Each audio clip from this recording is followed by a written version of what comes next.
அத்தியாயம் 22.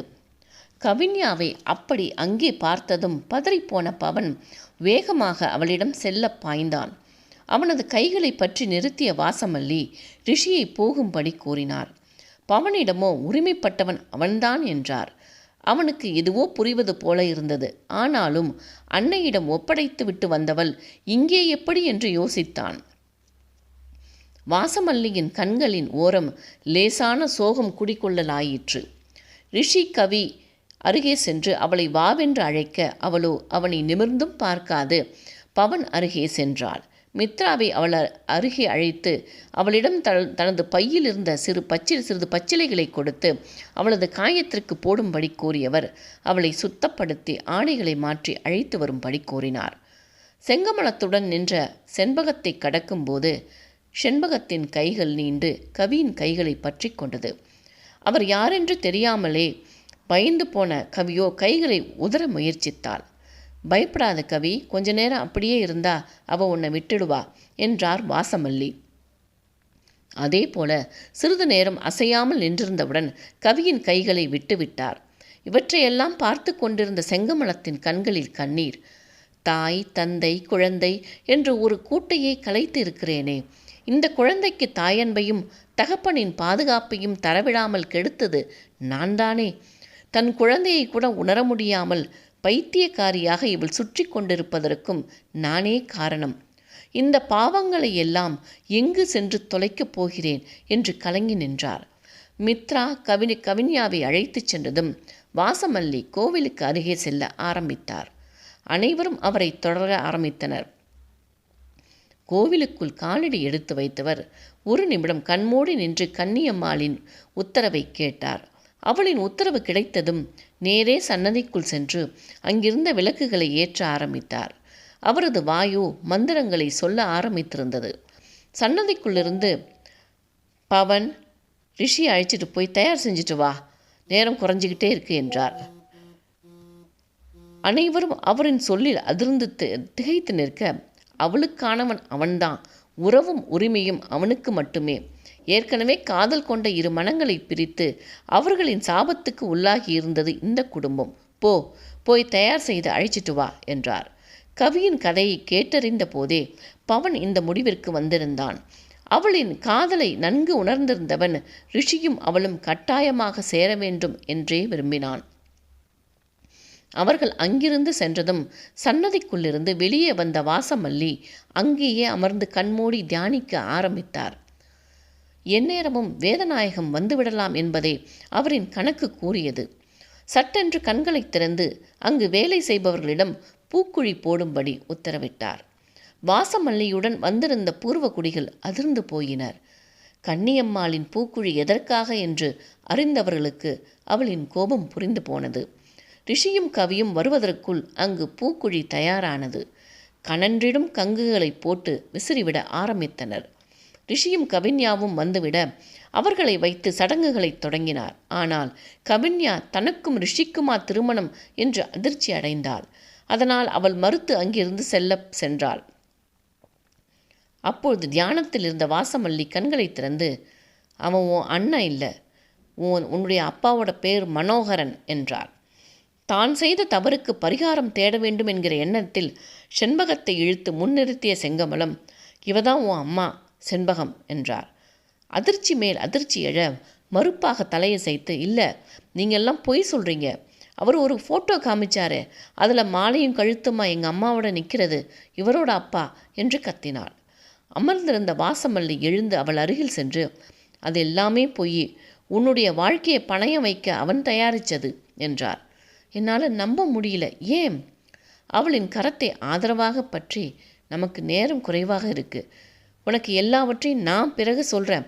இந்த முறை தவறு நடந்தால் கன்னியம்மாளின் கோபத்தை யாராலும் சரி செய்ய முடியாது, அதனால் அமைதியாயிரு என்றவர் அவளை அழைத்துச் சென்று ரிஷியின் அருகில் நிறுத்தினார். விடிய இன்னும் 10 நிமிடங்களே இருந்தது. வாசமல்லி அவர்களின் முறைப்படி ஒரு சில சடங்குகளை செய்து முடித்துவிட்டு கண்மூடி கன்னியம்மாவை பூஜித்துவிட்டு அவளின் உத்தரவு கிடைத்ததும் ரிஷியின் குடும்பத் தாலியை எடுத்து அவனிடம் கொடுத்து அவள் கழுத்தில் கட்டச் சொன்னார். தெய்வநாயகி அனைத்தையும் அவர் கூடவே இருந்து செய்து கொண்டிருந்தார். அவர் முகத்தில் சிறு சலனம் கூட இல்லை. நடந்தவைகளை பார்த்தும் கேட்டும் தன் முகத்தில் எந்த ஒரு உணர்வையும் வெளிக்காட்டாது வாசமல்லி சொன்னவற்றை மட்டும் செய்து கொண்டிருந்தார். அவர் மனதில் அந்த நிமிடம் குடும்பத்தின் சாபங்கள் நீங்கி குலம் தழைக்க வேண்டும் என்கிற எண்ணம் மட்டுமே. செங்கமலம் செண்பகத்தை அவர்களின் அருகே கொண்டு நிறுத்தினார். ஆனால் செண்பகமோ அங்கிருந்தவர்களைக் கண்டு பயந்து நடுங்கி பயமாயிருக்கு என்று அவரின் தோள்களில் சாய்ந்து கட்டி கொண்டார். அவரின் நிலை கண்டு செங்கமலத்திற்கு மனம் துடித்து போனது. எப்படி இருந்தவளின் வாழ்க்கையை சிதைய நானும் ஒரு காரணமாகிவிட்டேனே என்று துயரம் நெஞ்சை அடைத்தது. ரிஷி தன்னை கண்டு கவிஞா நடுங்கிக் கொண்டிருப்பதை பார்த்து தயங்க, அதை கண்ட வாசமல்லி கட்டு ரிஷி என்று உத்தரவிட்டார். அனைவரின் மனமும் அந்த நிமிடத்திற்காக காத்து கொண்டிருக்க அவர்களின் ஆசையுடன் ரிஷி கவிஞாவின் கழுத்தில் தாலியை கட்டினான். அந்நேரம் ஒரு கார் தாறுமாறாக ஓடி வந்து அங்கு நின்றது. அதிலிருந்து இறங்கிய வேதநாயகம் ஆங்காரத்துடன் அவர்களின் முன் வந்து நின்றார். அவர் முகத்தில் ஏமாற்றம் நிறைந்திருந்தது. ரிஷி கட்டிய தாலியை சுமந்து கொண்டு நிற்கும் கவிஞாவை முறைத்தவர், வெக்கமாயில்ல, அண்ணன் கையாலேயே தாலியை வாங்கிட்டு இருக்க என்று அவளை உணர்வு பூர்வமாக தாக்கினார். அதுவரை மனதிற்குள் குமைந்து கொண்டிருந்தவள் ஓவென்று கதறி அழ ஆரம்பித்தாள். வாசமல்லிக்கு அவனது திட்டம் புரிந்து போனது. வேதநாயகத்தை தனது கூர்விழிகளால் அளந்தவர், இப்போவாவது திருந்துவேன்னு நினச்சேன், ஆனால் அதுக்கும் வழி இல்லைன்னு சொல்லிட்ட என்றவர் தனது பையிலிருந்து ஒரு புகைப்படத்தை எடுத்து கவிஞாவின் முன்பு நீட்டினார். இதில் இருக்கிறவங்க தான் உன்னுடைய அம்மாவும் அப்பாவும். இந்த படத்தை தன் வசதிக்கு இவன் மாற்றி உங்ககிட்ட வேற மாதிரி காட்டியிருக்கான் என்றார். அவளின் விழிகள் தெரித்து விழ அந்த புகைப்படத்தை கண்டாள். அதில் அவளது தாயும் தந்தையும் திருமண கோலத்தில் இருந்தார்கள். அந்த நிமிடம் அவளது மனம் என்ன உணர்ந்தது என்று சொல்ல முடியாத உணர்வொன்று தொண்டையை அடைத்தது. அதே சமயம் வேதநாயகத்தின் மீது அத்தனை கோபமும் வெறுப்பும் ஒருங்கே எழுந்தது. புகைப்படத்திலிருந்து பார்வையை அவரின் புறம் திருப்பியவள், ஏன் இப்படி பண்ணீங்க? எங்கள் அம்மா உங்களுக்கு தங்கிதானே? கூட பிறந்தவளை தகப்பன் ஸ்தானத்தில் நின்று பார்க்க வேண்டிய நீங்களே அவளின் வாழ்க்கையை அழிச்சிருக்கீங்க. இதன் மூலம் நீங்கள் என்ன சாதிச்சீங்க என்றாள் வெறுப்புடன். ஏய், பேசாத, உனக்கு என்ன தெரியும்? என்னோட இத்தனை வருஷ கனவு போராட்டம் அத்தனையும் அழிச்சிட்ட என்று அவளின் குரல் வழியை நெருக்கிச் சென்றார். அவளின் அருகே செல்ல முயலும் போதே அவளை மறைத்து நின்ற ரிஷி வேதநாயகத்தின் நெஞ்சில் கை வைத்து பின்னே தள்ளியவன் ஒற்றை விரலை காட்டி மிரட்டினான். பவனோ கோபத்தோடு அவரின் கைகளை பற்றி இழுத்து கோவிலுக்கு வெளியே தள்ளிவிட்டான். அதில் படிகளில் விழுந்து உருண்டு கீழே சென்றார். பவனின் முகத்தில் அத்தனை வெறுப்பு, தன் உடம்பில் அவரின் இரத்தம் ஓடுகிறதே என்று எண்ணி அருவருப்படைந்தான். மகனே தன்னை கீழே தள்ளுவான் என்று எதிர்பார்க்காதவர் அதிர்ந்து போய் எழுந்து நின்றார். அவர் முகத்தில் அத்தனை ஆங்காரமும் ஆத்திரமும் இருந்தது. விடமாட்டேன், என்னுடைய எத்தனை வருஷ கனவு இது, அதற்கான எத்தனை உழைப்பை போட்டிருக்க, யாரையும் விடமாட்டேன் என்று கத்தினார்.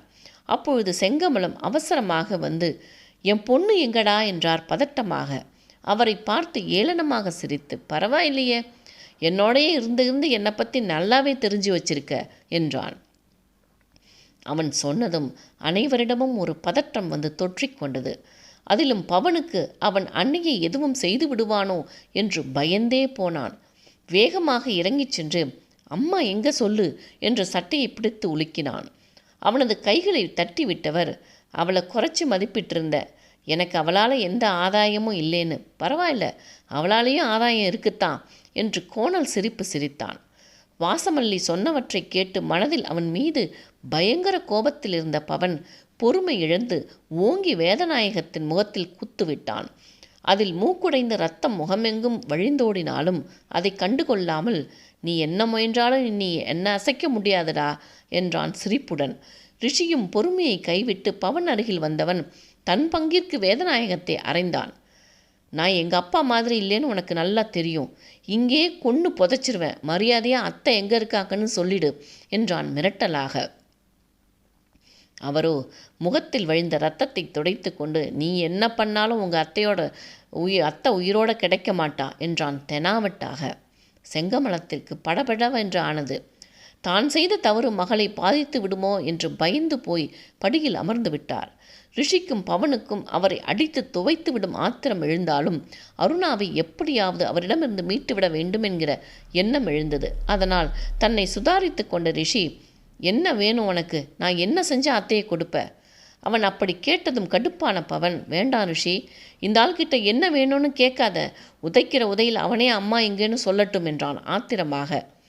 மகனை கிண்டலாக பார்த்துவிட்டு, உங்கள் அப்பனை பற்றி உனக்கு தெரிவதை விட அவனுக்கு நல்லா தெரியும் என்றவர் ரிஷியிடம், ஸ்வான்லை குழுமத்தை என் பேருக்கு மாற்றி கொடுக்கணும் என்றார்.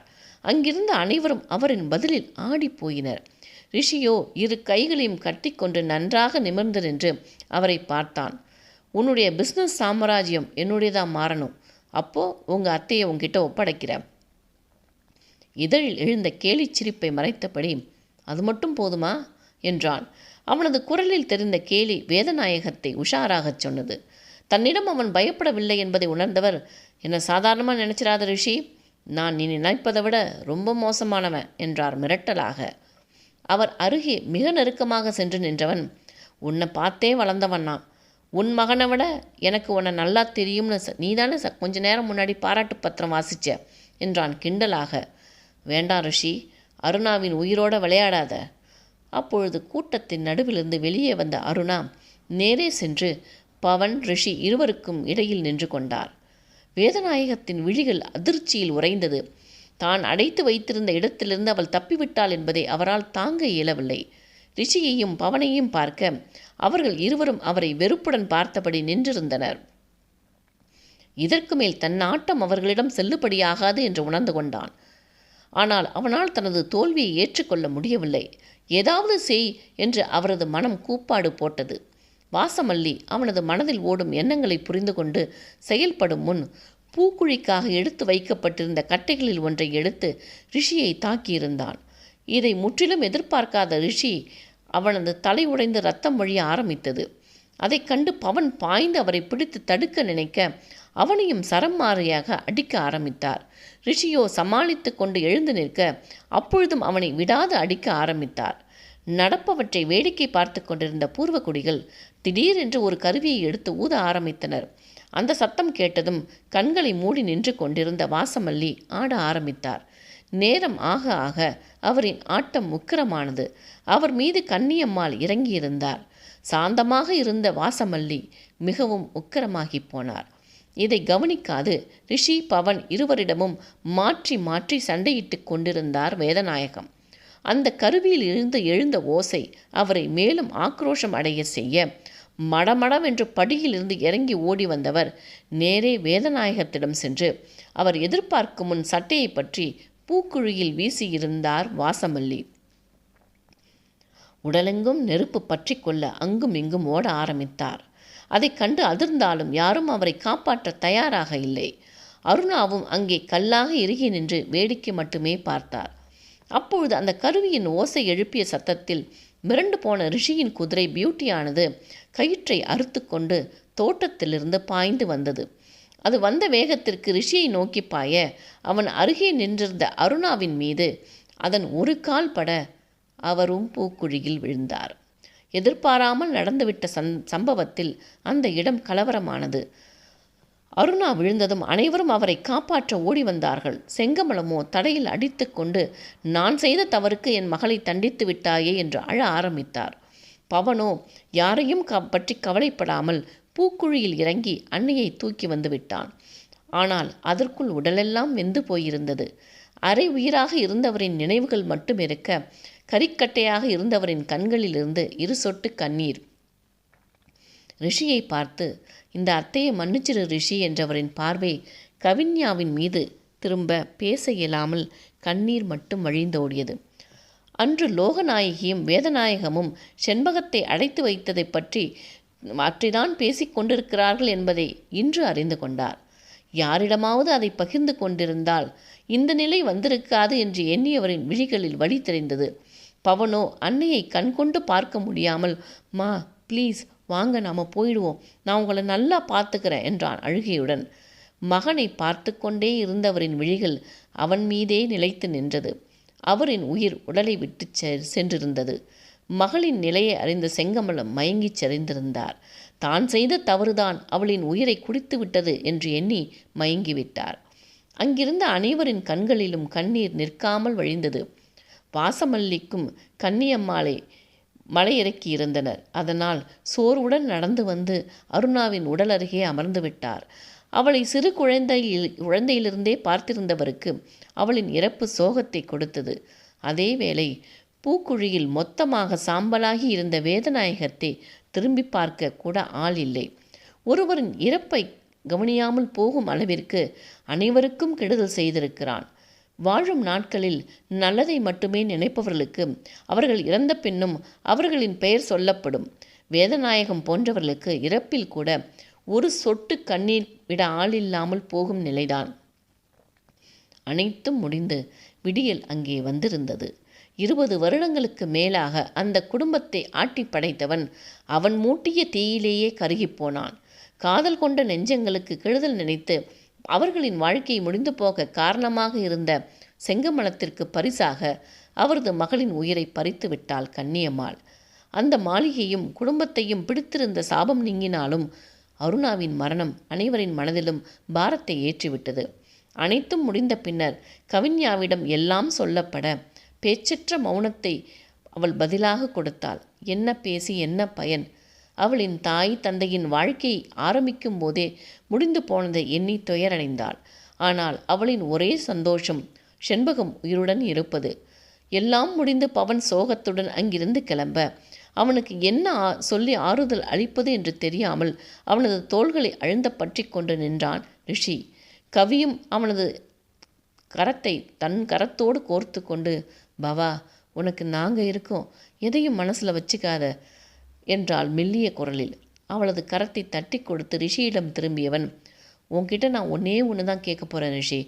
கவி பிறந்ததிலிருந்து இதுவரை அன்பை அனுபவிக்கவே இல்லை. அவளுக்கு நீ கொடுக்க வேண்டியது எல்லாம் உன்னுடைய முழுமையான அன்பை. இனியாவது அவள் நிம்மதியான வாழ்க்கையை வாழணும் என்று கேட்டுக்கொண்டான். அவனை கட்டி அணைத்து எதற்காகவும் அவளது கண்ணிலிருந்து ஒரு சொட்டு கண்ணீர் வரவிட மாட்டேன் பவா என்று உறுதியளித்தான்.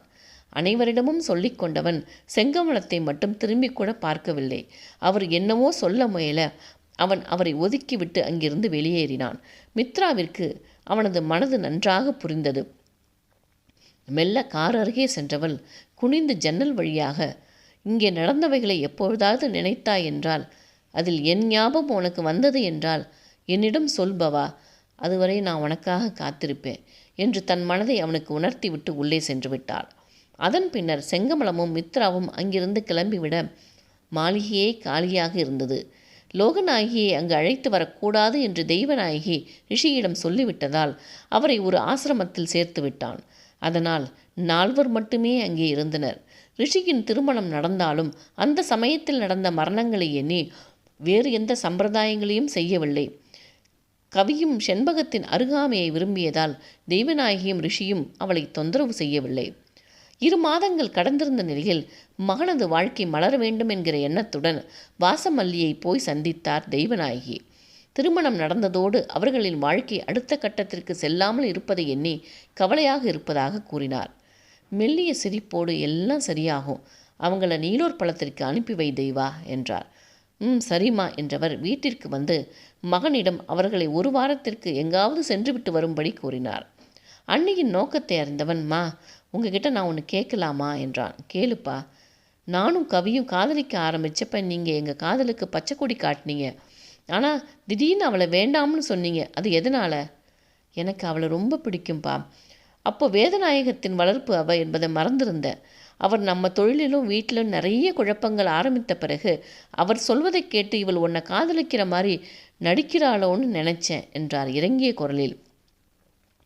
அப்பொழுது படியில் இறங்கி வந்து கொண்டிருந்த கவி அவர் அருகே சென்று, அத்தை, உங்கள் மேலே எந்த தவறும் இல்லை. உங்கள் இடத்தில் யாராக இருந்தாலும் இப்படித்தான் நினைப்பாங்க. அவரும் என்னை வைத்து இவரை மடக்கத்தான் நினைச்சாரு. அதை கண்டு முகம் சுருங்கிய ரிஷி, 2 பேரும் நிறுத்துங்க, இனிமேல் அந்த ஆளை பற்றி இந்த வீட்டில் பேசவே கூடாது என்றான். அப்பொழுது கையில் பொம்மையுடன் வந்த செண்பகம் கவியின் அருகில் அமர்ந்து அவளின் தோள் சாய்ந்து கொண்டு, கவி பாப்பா என்று பொம்மையை காண்பித்தார். அன்னையை இழுத்தணைத்து கொண்டவளை பொறாமையாக பார்த்தான் ரிஷி. ரிஷியின் மனநிலையை உணர்ந்த தெய்வநாயகி, ரிஷி, நீங்கள் 2 பேரும் நீலோர் பழத்தில் போய் தங்கிட்டு வாங்களே, செண்பகம் என்னோட இருக்கட்டும் என்றார். அவரின் பேச்சைக் கேட்டு எதற்காக சொல்கிறார் என்று புரிந்து கொண்டவளின் முகம் செங்கொழுந்தாக மாற அன்னையின் தோளில் முகம் பதித்து கொண்டாள். ரிஷிக்கு அதை பார்க்க தெவிட்டவில்லை.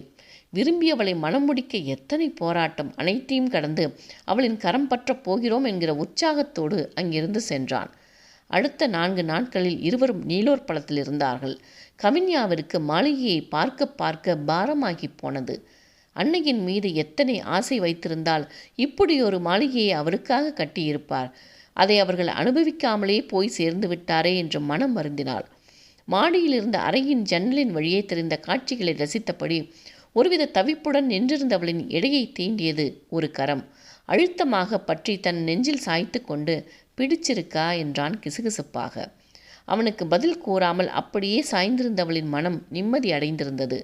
இந்த நிமிடம் கை சேருமா என்று எண்ணி இருந்தவளுக்கு அதை பேசி கலைத்திட மனமில்லை. என்னடா? திரும்பி அவன் நெஞ்சில் முகம் புதைத்தவள், இப்படி ஒரு சந்தர்ப்பம் நம்ம வாழ்க்கையில் வராமலே போயிடும்னு நினைச்சேன் ரிஷி என்றால் சூடான கண்ணீர் அவனது மார்பை நினைக்க. அவளது முதுகை வருடி கொடுத்தவன், இந்த நிமிஷம் பொய்யில்லை கண்ணம்மா. உன் தாய் தந்தைக்கு கிடைக்காத இந்த நிம்மதியை நாம் நன்றாக வாழ்ந்து அவர்களுக்கு கொடுக்க வேண்டும். அவனை நிமிர்ந்து பார்த்தவள், நிச்சயமா ரிஷி என்று அவளின் தோள் பற்றி, வா உனக்கு ஒன்று காமிக்கிற என்று அழைத்து கொண்டு சென்றான். நீலோர் பழத்தின் பின்பக்கம் குளம் ஒன்று அமைக்கப்பட்டு அதில் நீல அல்லி மலர்கள் பூத்து கிடந்தது. அந்த இரவின் ஏகாந்தத்தில் நிலவின் ஒளியில் அள்ளி மலர்கள் அவளுக்கு 1000 கதைகளை சொன்னியது. இது உனக்காக நான் உருவாக்கியது கண்ணம்மா. அவனை நிமிர்ந்து பார்த்து எம்பி தோல் பற்றி அவனது கன்னத்தில் முத்தம் ஒன்றை வைத்தாள். அவளை அப்படியே தன்னோடு சேர்த்து கொண்டவன் அங்கிருந்த கயிற்று கட்டிலில் அமர்ந்து கொண்டு தன் அருகே அமர வைத்து கொண்டாள். முழு நிலவில் ஒளியும் தென்னை மரங்கள் அசைந்தாடும் ஒளியும் மேனியை தொட்டு சென்ற காற்றும் இருவருக்குமான ரசவாதத்தை உண்டு செய்ய அவள் இதழில் கவிதை எழுத ஆரம்பித்தாள். காணி நிலம் வேண்டும் பராசக்தி, காணி நிலம் வேண்டும். அங்கு தூணில் அழகியதாய் நன் மாடங்கள் தூய நிறத்தினதாய் அந்த காணி நிலத்தினிடையே ஓர் மாளிகை கட்டித்தர வேண்டும். அங்கு கேணி அருகினிலே தென்னை மரம் கீற்று மீள நீரும் 10-12 தென்னை மரம் பக்கத்திலே வேணும். நல்ல முத்துச்சுடர் போலே நிலவொளி முன்பு வரவேணும். அங்கு கத்தும் குயிலோசை சற்றே வந்து காதிற்பட வேணும். சின்னஞ்சிறிய குளம் வேண்டும் என்றன் கண்கள் மலர்ந்திடவே நீலோர் பழம் வேண்டும்.